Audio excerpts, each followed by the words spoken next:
Standing proud off the coast of Dubai is one of the most incredible buildings on the planet. At 321 meters, it soars higher than the Eiffel Tower. It's the tallest hotel on Earth and possibly the most luxurious. A structure designed to amaze. Its name means the Arabian Tower. This is the Burj Al Arab. But creating this 21st century icon will be an epic struggle that pushes everyone involved to the limit.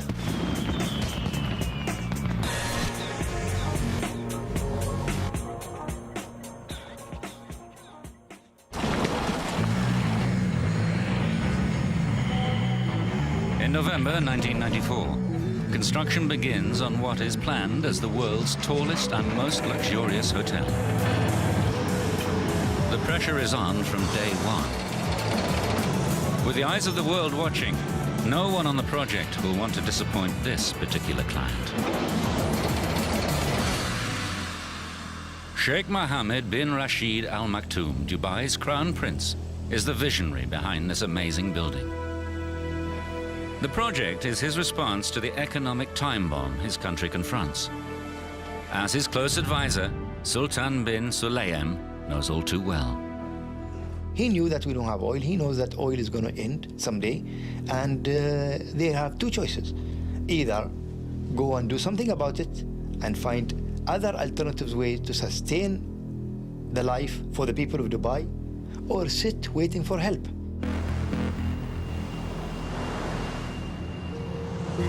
Only 50 years ago, Dubai's a dusty backwater, home to pearl divers, coastal traders and Bedouin. Then, in the 1960s, prospectors discover oil. The sudden injection of millions of petrodollars transforms the sheikhdom. But geologists predict the oil boom will be over by 2016. The good life could end just as quickly as it began, when the wells run dry. The answer to Dubai's economic survival lies in its geography. This tiny emirate, less than twice the size of London, is in the remote Arabian Gulf. But Dubai has three untapped assets: sun, sand, and sea. Facing future economic meltdown, Sheikh Mohammed makes a crucial decision.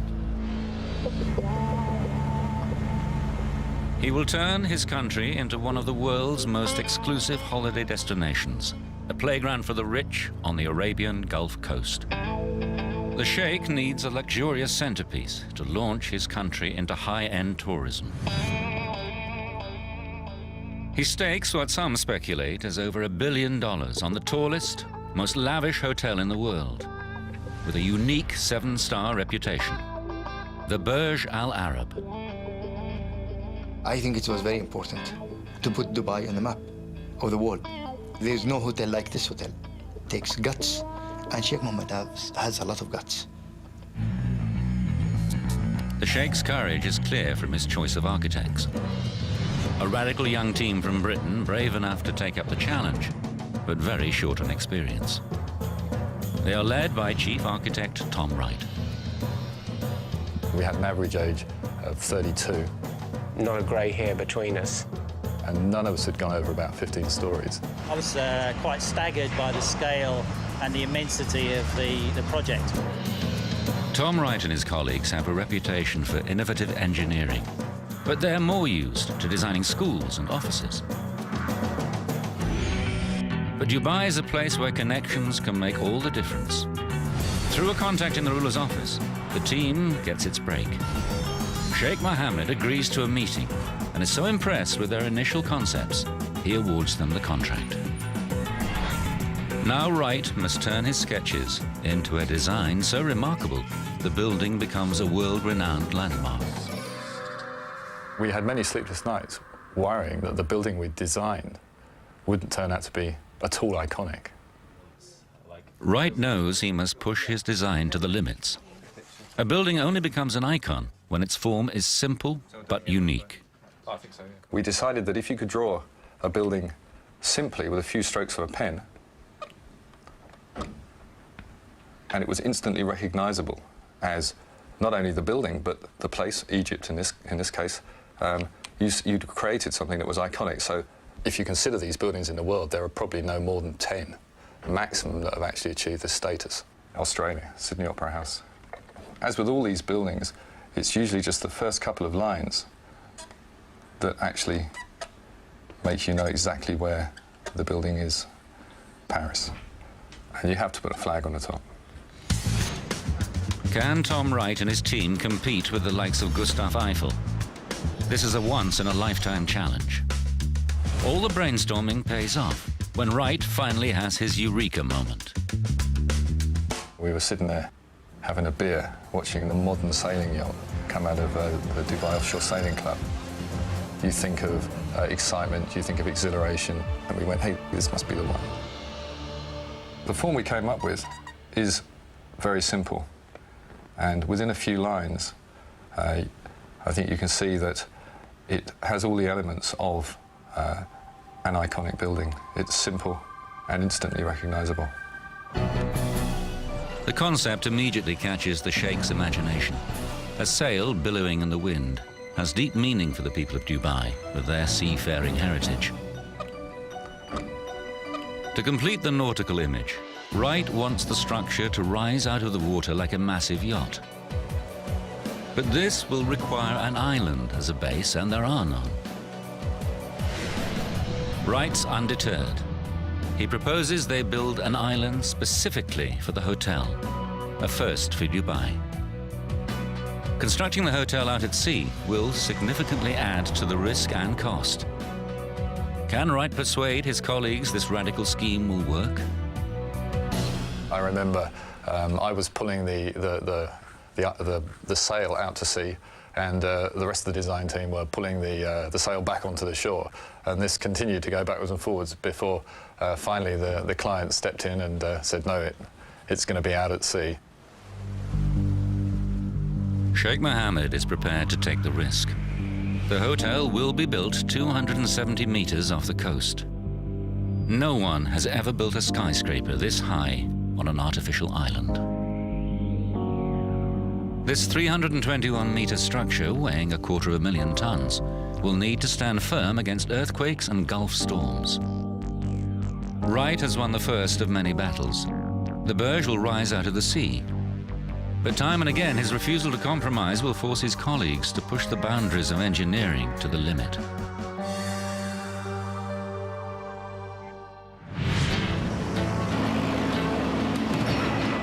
By early 1995, the construction team is hard at work on Phase 1, building a low-lying island.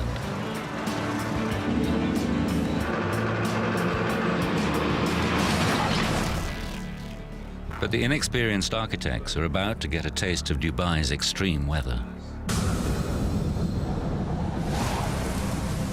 April the 27th. A powerful storm known as a shamal sweeps across the Gulf, hitting the coast with a vengeance.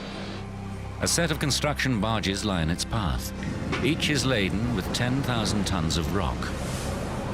The architects have planned for all weather conditions, but the storm's intensity still shocks Simon Crisp. We had 3 or 4 metre waves bashing onto the beach. To see the waves coming in like this was really quite a wake-up call for us. One huge barge breaks loose and slams into the mainland. The team realizes the damage this kind of storm could inflict on their island hotel. We had a really graphic example of how powerful the Gulf of Arabia can be when it's angry. The architect's decision to expose their structure to these forces could have serious consequences. The engineers will have to struggle to produce a low-lying island capable of resisting nature's fury.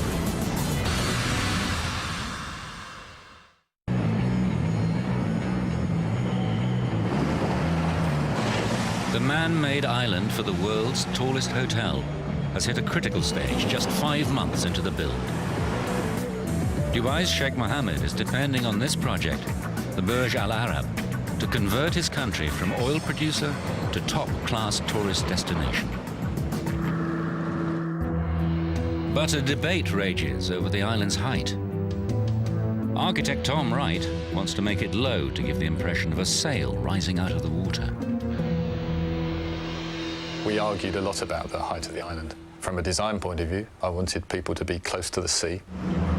From the start, he's gone head-to-head with engineer Mike McNicholas, who's responsible for the island's safety. So I wanted the island as low as you possibly could, you know, skimming the sea. I'm coming from the other end, needed to make sure we were protecting the island. McNicholas's worst fear is that waves breaking over the island could damage the hotel or even drag guests into the sea. Initially, the engineers planned to build the island using rocks. They are available locally and the technology is proven. But Wright rejects this. A rock island would have to be far too large to repel the sea safely. To keep the island low, McNicholas experiments with pioneering concrete blocks designed to reduce the impact of waves. But no one in the Gulf has ever used these blocks before. I had to insist with the team that we carried out tank testing. It was the only way we were going to be sure that the island would be safe. These tests replicate the power of the tallest waves that can occur once in 100 years and sends them crashing into a series of differently configured models. 3 weeks of testing prove the hollow blocks will work. The construction team builds the island with steep rock slopes, then covers them in concrete armor to absorb the force of the waves.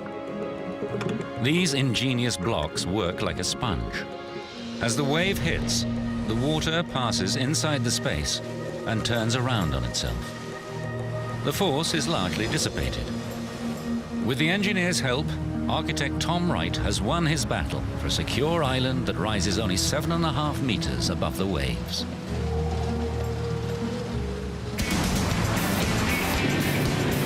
Now the team begins the second stage of construction.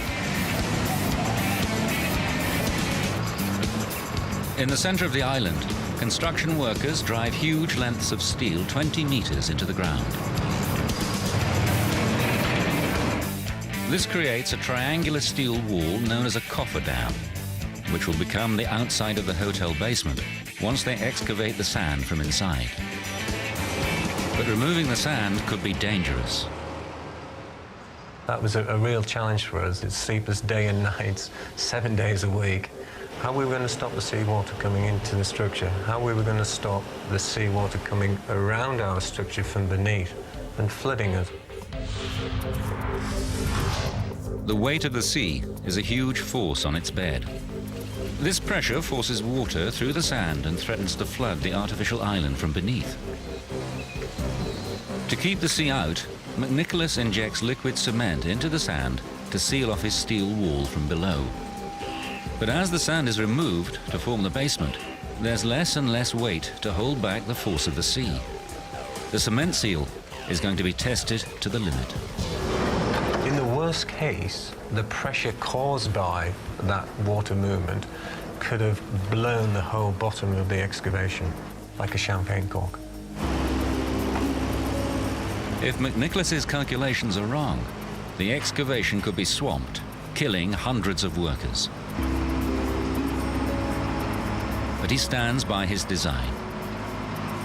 With the cement seal in place, the excavators begin to remove the sand. As the man responsible, he's not going to let the workers face the risk alone. I felt I had to be one of the first guys down at the bottom of the excavation, looking up 10 meters above myself, thinking, each side of this cofferdam is 7,500 tons of sea pressure pushing in. When put to the test, both wall and seal hold firm. And one of the probably proudest moments of my career was being stood on that excavation and looking around and seeing the steel wall there surrounding me and thinking, we are holding back the sea. My design worked. November 1995. The artificial island for the tallest all-suite hotel in the world is now complete. The construction team starts phase 3 of this one-off project, the foundations. The support needed for any skyscraper is vast. But the location of the Burj Al Arab presents an added challenge. It had never been done before to build something like this on reclaimed land. I mean, we're talking about a 300-metre high tower on a man-made island in 6 metres of the Arabian Gulf. The problems multiply when the results of earlier core tests reveal bad news. The team searching for bedrock drilled deep into the seabed. But even a full 180 meters down, there was no solid rock. This will make their job tougher, but the architects remain defiant. The average person would think we're crazy to build something like this on sand, let alone out in the water. How will this 300-meter structure stand firm against earthquakes and winds of close to 150 kilometers an hour when its foundations depend on nothing more substantial than sand?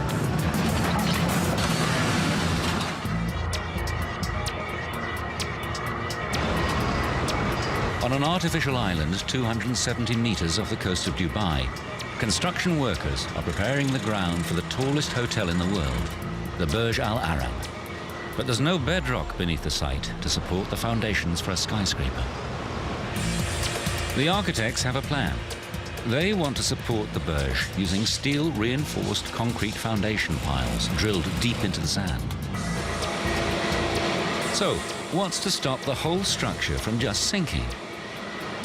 They are relying on an effect known as skin friction, the resistance that stops two rough surfaces slipping past each other. Skin friction is all about the contact between the sand and the surface of the pile. And the longer the pile, the further in the ground it is, the greater that effect. And I'm going to demonstrate it now by whacking it in. You'll see it starts to move quite quickly with the first few impacts. Now it's starting to stiffen up a bit, even though I'm not hitting it any harder or any softer, and the skin effect is starting to really kick in here. Once the friction between the post and the sand around it equals the load of the hammer, the post comes to a halt.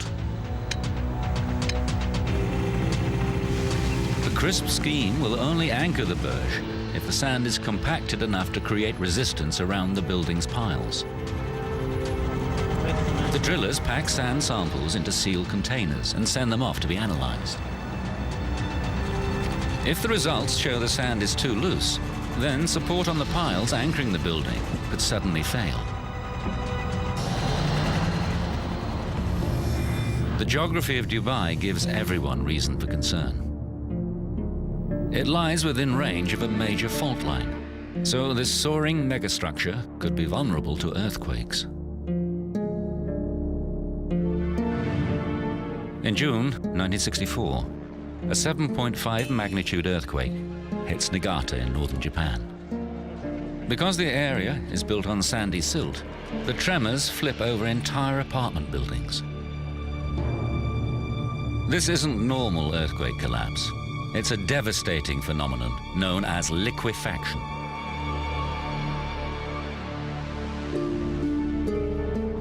As grains of loose sand shake, they fill up any air pockets and compact, taking up less space. The ground stops behaving like solid earth and acts like a liquid. On shifting sand, any building could simply topple.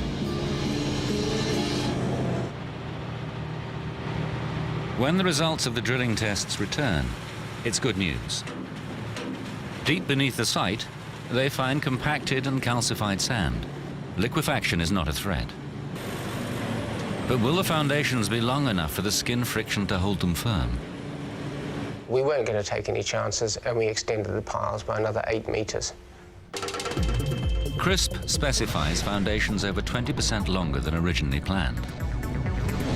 These 250 concrete piles have a combined length of 10 kilometers, 35 times as long as the towering hotel they will support.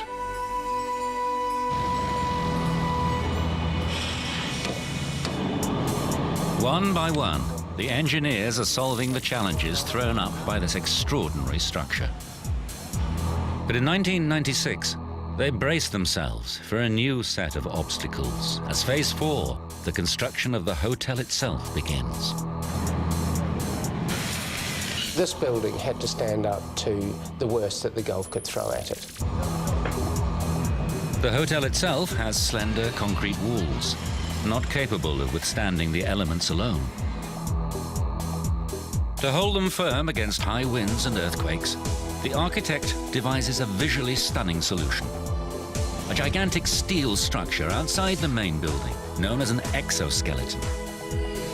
A series of vast diagonal trusses tie two huge steel bows to the concrete core at the back of the building. Wright's design will make the building unique. But his giant diagonal trusses will make life hell for Anthony McCarter, the engineer who has to make them work.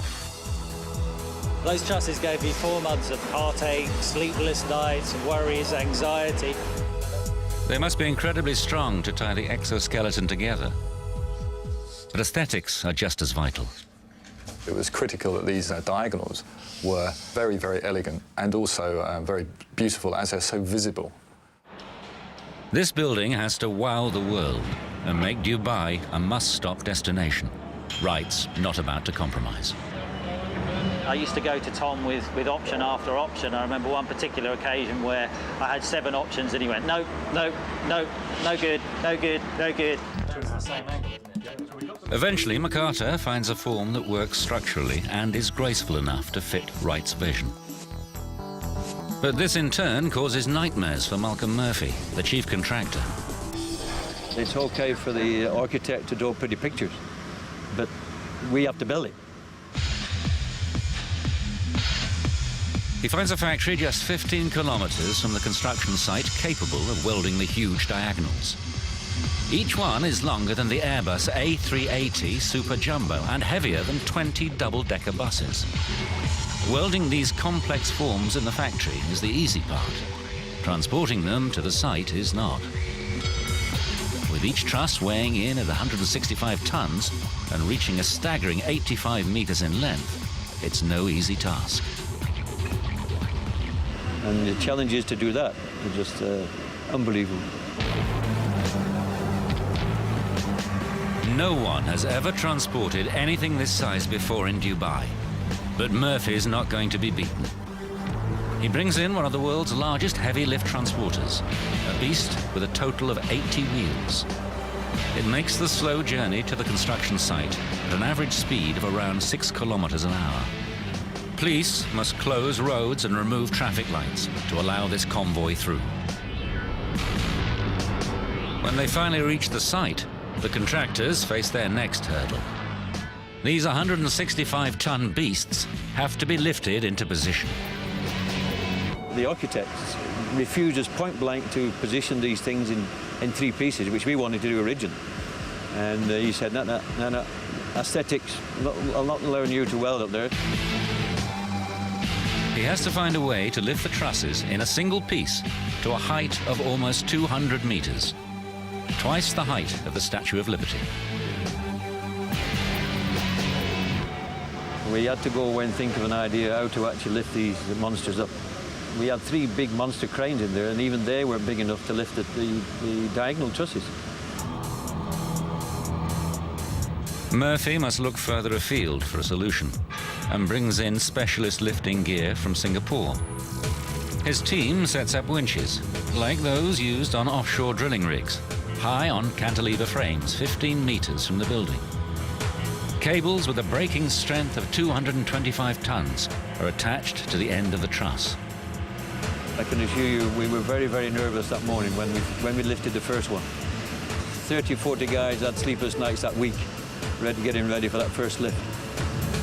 The 2 massive winches take up the strain and then painstakingly raise the diagonal truss little by little up the side of the building. It's all going to plan. Murphy and his team have solved the lifting dilemma. But these trusses have a sting in the tail.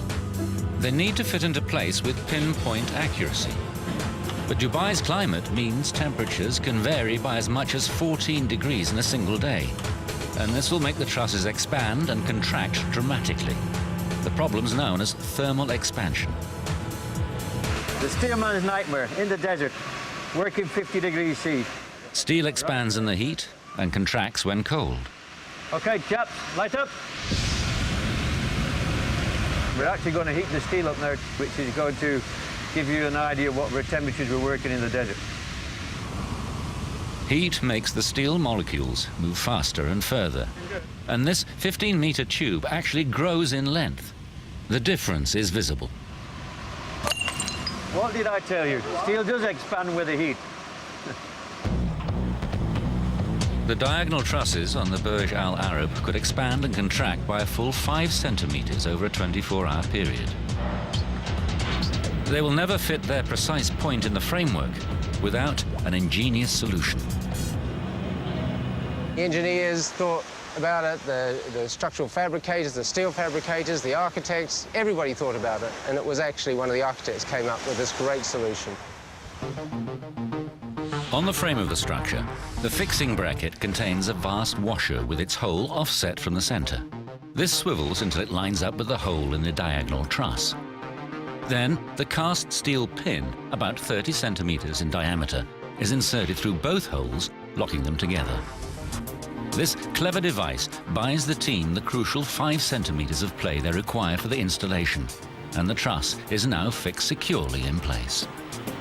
When we got that pin in, we had those champagne corks flying. It was just unbelievable. But there's precious little time for celebration. The first VIP guests will arrive before the millennium. This leaves the team less than 36 months to complete the entire project. Sheikh Mohammed's vision for the Burj Al Arab meant that it was needed yesterday.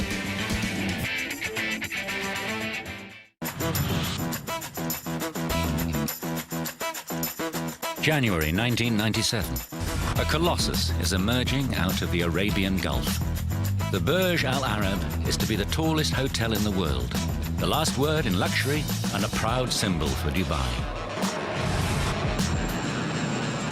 Architect Tom Wright wants the building to be beautiful. The steel sections of the exoskeleton that will support it must be as minimal as possible.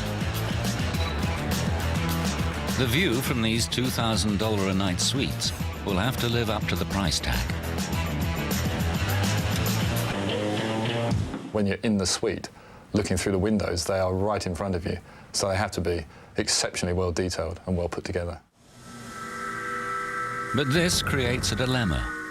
If Wright makes the exoskeleton too light, the wind's force at 300 meters above the Gulf could shake the building apart.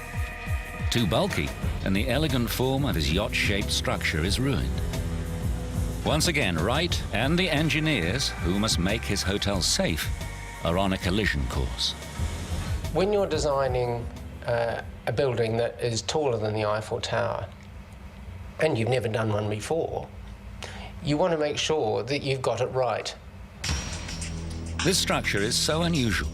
For the first time in Dubai's history, engineers decide to do tests in a wind tunnel. Wind engineer Volker Butgereit knows the Burj Al Arab is one of a kind. Before this building came along, most of the buildings in the Gulf were fairly orthodox shape. They were square, they were rectangular, they were nowhere near this scale. So doing a wind tunnel test for a building in those days in the Gulf was almost outrageous.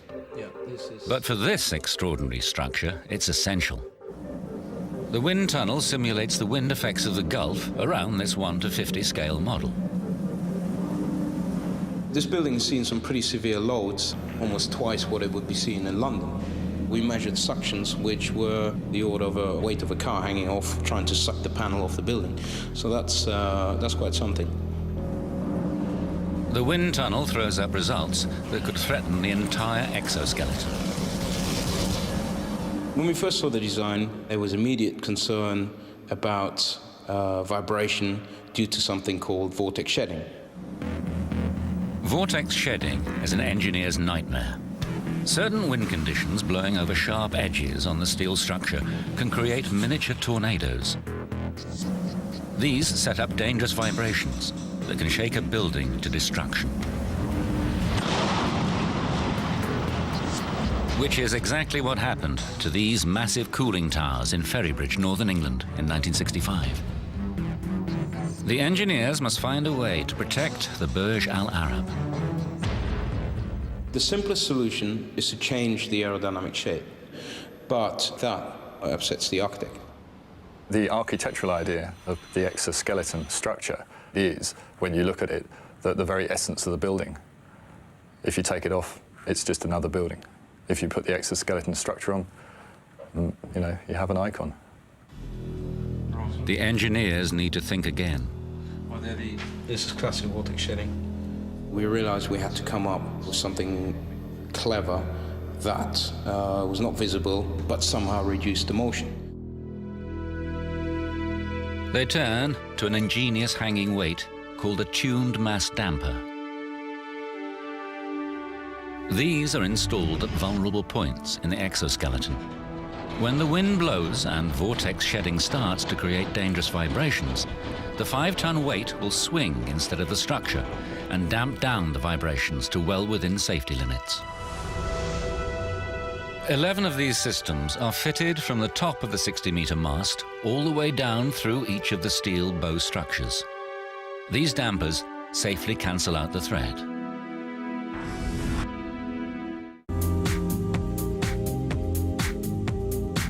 June 1997. Dubai is reinventing itself as the luxury tourist destination.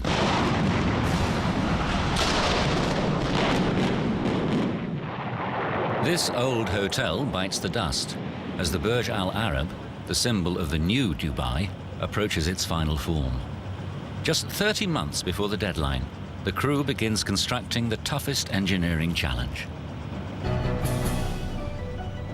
Sheikh Mohammed wants the building to amaze, so the design calls for a restaurant that looks as if it's suspended in the sky.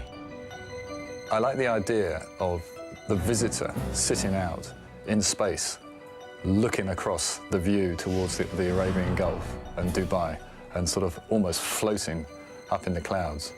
The whole idea of hanging out over space would give you a dining experience pretty unparalleled. The Al Muntaha, or Ultimate Sky View Restaurant, will soar 200 meters above the sea and project nearly 27 meters out on both sides from the building's narrow central core. Once again, Wright's throwing down a gauntlet to structural engineer Anthony McCarter. Can he secure this eccentric wing-like structure with no visible means of support? When Tom first showed it to me, I must admit I thought he was crazy. This room is actually the size of most buildings, and Tom decided that he wanted to take it and stick it outside of the centre of gravity of the supporting structure. So there it was, dangling in the breeze with only the structural engineer to hold it up. And if the engineers get the calculations wrong, the whole thing could tumble 200 meters to Earth. McCarter finds a solution to the pull of gravity that pushes conventional engineering to new heights. In the concrete core at the back of the building, he casts a series of steel brackets known as embedments. 10 enormous steel girders radiate off them up to 1.6 meters high. These beams form the base of the rigid steel floor. The wing-like exterior can be attached to it, and then the entire restaurant is enclosed in aluminium and glass. This gravity-defying structure will survive winds of close to 160 kilometers an hour. It's an engineering triumph. But they are just 4 years into the 6-year program. No one can afford to take their foot off the gas. The program was relentless and challenging. 24-hour working, 6 o'clock, site meetings in the morning, every morning. You live, sleep, breathe the building. The challenge really was on, can we design it and finish it by the original program? The Burj Al Arab is due to open in time to celebrate the millennium, just 2 years away. The world's media are watching to see if the hotel will be the masterpiece the Sheikh promises. and if the team can complete it on schedule. The only way to deliver on time is to start the interior decoration long before the exterior is finished. In a temperate climate, this wouldn't be an issue, but humidity in Dubai reaches 100%, and temperatures can soar to a scorching 49 degrees. These conditions simply won't allow the team to fit delicate finishes like gold leaf, silk and carved wood. If we'd started to put materials that were susceptible to moisture at that time, they would have just fallen apart. To make the deadline, the contractors need to air condition this giant building site and bring the temperature down dramatically. The first step is to enclose the building by installing the final wall, Wright's iconic white sail. But it's going to be tough. When we first proposed the idea of the fabric sail wall, there was a lot of scepticism. People thought that it couldn't be done. They stretch woven glass fibre sections between huge horizontal beams. The surface is pre-coated with Teflon to resist dirt and sand. The result notches up another first for the Burj, the largest fabric wall anywhere in the world. The reflective properties of the white sail will help keep the temperature down. But the contractors still need to find a way for trucks to enter the building without allowing in the desert heat. The solution is to install a huge airlock. Trucks drive in, the vehicle pauses as the doors close behind it. A second set of doors then open, and the vehicle moves out of the building. The airlock and the sail wall now seal off the building. But cooling a space this large during construction could create a major setback. This unique structure now boasts the world's largest atrium, soaring to an amazing 180 meters. All this warm air can hold far more water vapor than cold air. If they cool this hot, humid environment too quickly, they will create uncontrollable condensation. We could have had a rain cloud form at the top of the atrium and create massive damage to the interior design. The only way to avoid rain clouds will cost valuable time. The contractors switch on the giant cooling system and bring the interior temperature down steadily by less than 1 degree a day. Given the schedule, it's painfully slow. We started to cool the building down in June 1998. By December 98, it was pretty well down to temperature. At last, the interior decoration can begin. But the hunt for a designer who can create interiors worthy of a sheikh causes further delays. Quan Chu, who's already worked for the Sultan of Brunei, knows exactly what it takes to satisfy royalty. It's great news when she agrees to take on the most luxurious hotel on the planet, with its daunting 202 palatial suites and the 180-meter atrium. But she has just 24 months from design to completion to be ready for the guests booked in for the millennium. I had a very, very tight program. So what we did was that the entire office, all 50 designers, just dropped everything else. And solidly, we just worked on the Burj Al Arab. She not only faces a frantic schedule, Sheikh Mohammed is expecting her to amaze the world. The brief basically asked us to design something that's never been ever designed before, and that will never be designed ever again. Quan Chu and her team pull out all the stops and begin to produce interiors they hope will match the Sheikh's ambition. But as they struggle to meet the deadline, another more severe problem comes up. The Sheikh wants to offer guests every conceivable electronic gadget in their suite. This new requirement could have dangerous consequences. A new member of the team is suddenly in the hot seat. Electrical engineer Rob Roos faces the biggest challenge of his career. There was a total redesign or a total change in the interior design. and that imposed overnight almost a 50% increase in the electrical load of the building. The Sheikh's new plans mean each suite requires an enormous 14 kilowatts. That's 8 times the load of a normal European house for every suite. With 202 suites, that's roughly enough electricity for a town of over 6,000 people. The hotel will have electric curtains throughout, 52,000 lights, most of them on dimmers, and over 5,000 kilometers of electric cable. All these electronics can scramble the waveform of the electric current and create a problem known as harmonic distortion. This can melt the sheathing around live cables and cause a raging fire. That was a situation which was just totally unacceptable. We had to deal with that. The people of Las Vegas know just how lethal a hotel fire can be. November 1980.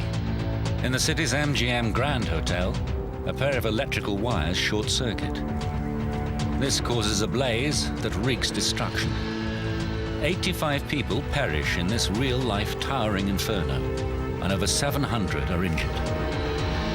It's one of the worst hotel fires in history, all caused by a simple electrical fault. Roos needs a solution to the fire risk, and fast.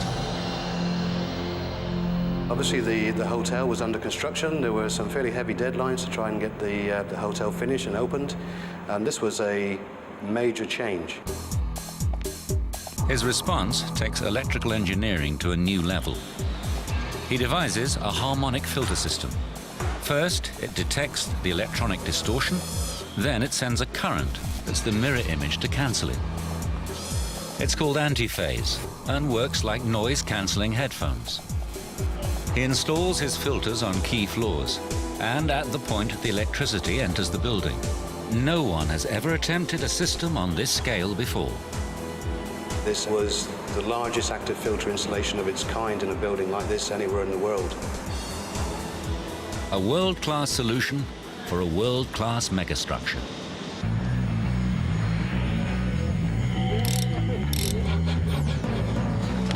The team constructing the Burj Al Arab can claim a string of groundbreaking achievements.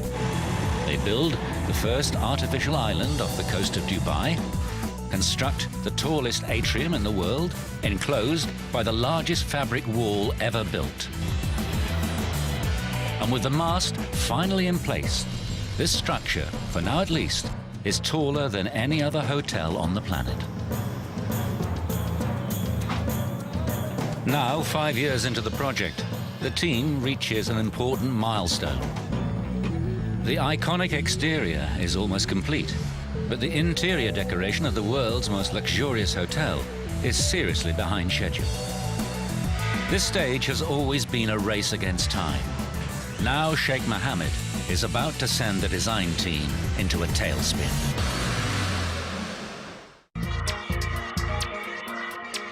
Dubai, April 1999. The world's tallest and most opulent hotel is approaching completion. Everyone is rushing to finish the hotel, ready for the millennium deadline. Interior designer Quan Chu is still operating in overdrive. Christmas was cancelled, Easter was cancelled, bank holidays were cancelled. We basically made 50, 60-hour weeks. Her brief from the Sheikh is to shock, to innovate, to amaze the guests with a modern Arab palace. And she delivers in spades with over 24,000 square meters of marble from Italy and Brazil, the equivalent of nearly 3 soccer pitches. Over 8,000 square meters of 22-carat gold leaf give the desired impression of luxury. And she completes the appearance of total indulgence with crystal chandeliers, woven silver and velvet. But for the world's largest atrium, Quan Chu makes a radical decision. She goes minimalist. She lets the complex architecture speak for itself by painting it all white. The interior decoration is almost back on schedule.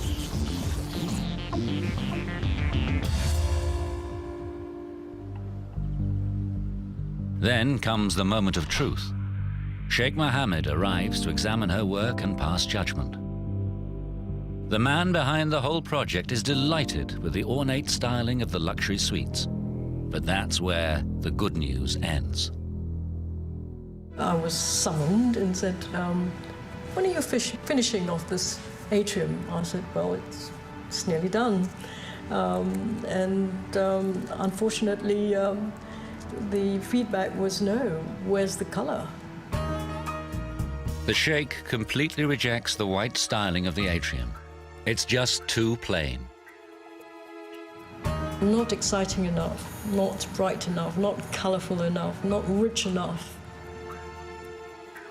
Quan Chu has to completely redesign and decorate the tallest atrium in the world in just 6 months. I was basically living and sleeping in the Burj Al Arab, rushing from area to area. This is her last chance to get it right, so she sets out to dazzle. She designs a light show to animate the world's tallest fabric wall. Fountains create aqua gymnastics in the lobby. Vast fish tanks welcome visitors as they ride the escalators. And crucially, she transforms the view up the atrium into a rainbow palette of vibrant colors.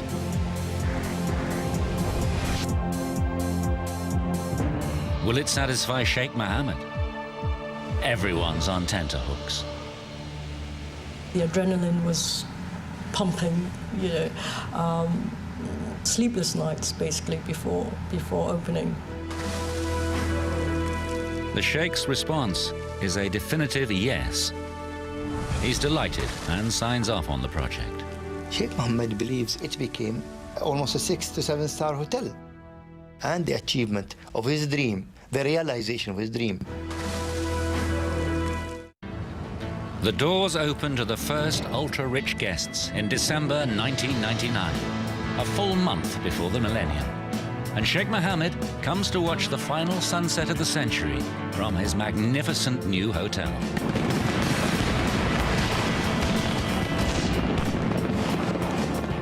Architect Tom Wright and the team have fulfilled the brief. Every part of this iconic structure is extraordinary.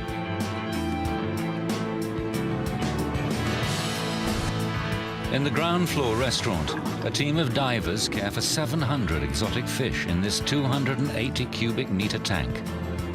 The result allows guests to get intimate with sharks while they eat. At the opposite end of the world's tallest hotel, this amazing feat of engineering, the Cantilever restaurant, delivers Tom Wright's vision of dining in the sky. A spectacular combination of fire and water greets you before you even enter the building. Staying here doesn't come cheap. Suites cost up to $28,000 a night. And for guests with that kind of money, there's the helipad weighing 330 tons, projecting off the building over 200 meters above the sea. When it's not being used as a tennis court by Roger Federer and Andre Agassi, it offers a very exclusive way of arriving at possibly the world's most exclusive hotel. The Burj Al Arab is a project of a lifetime. No other project will ever match this one. The engineering triumph of creating Dubai's first artificial island has far-reaching effects. It paves the way for a series of enormous schemes, each one more ambitious than the last. From the original Palm Island, which sells out in 3 days, to the World Islands and beyond. The tallest hotel on Earth lays the foundations for a secure future when the oil runs out. And it's now the international symbol for Dubai. We knew from the start that we had the opportunity to produce something quite startling. And this project, I really think we achieved that. Sheikh Mohammed's bold gamble has paid off.